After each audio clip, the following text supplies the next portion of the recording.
Hello friends, ఎలా ఉన్నారండి? Today వచ్చి మీకోసం అయితే దోశతో వచ్చేసానండి.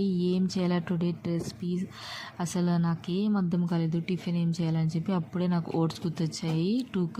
టూ గ్లాస్ అయితే ఓట్స్ తీసుకొని మిక్సీ పట్టేసానండి. తర్వాత అయితే పెరుగు వేసేసి ఇంకైతే మిక్సీ పట్టేసి దాన్ని అయితే పేస్ట్ లాగా చేసుకున్నాను. ఇంకైతే దోశ వేయడానికి నేనైతే బ్యాటర్ అయితే ప్రిపేర్ చేశాను అనమాట. దాంట్లోకి అయితే సాల్ట్ వేసేసుకున్నాను, 1.5 స్పూన్ సాల్ట్, అలాగే వంట సోడా హాఫ్ స్పూన్ వంట సోడా వేసేసి బాగా మిక్స్ చేసి ఒక 15 మినిట్స్ పక్కన పెట్టేసి ఇంకా దోశ అయితే వేసేసానండి. చాలా బాగా వచ్చిందండి దోశ అయితే. తప్పకుండా ట్రై చేయండి. దోశ అంటే ఇష్టం లేని వాళ్ళు ఎవరు ఉండరు కదండి.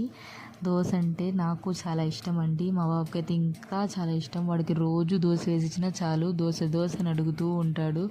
వాడి కోసమే ఎక్కువ శాతం నేను చేస్తూ ఉంటాను దోశలు అయితే. మీకు కూడా దోశలు ఇష్టం అయితే లైక్ చేయండి, సబ్స్క్రైబ్ చేసుకోండి ఫ్రెండ్స్. Okay, bye bye.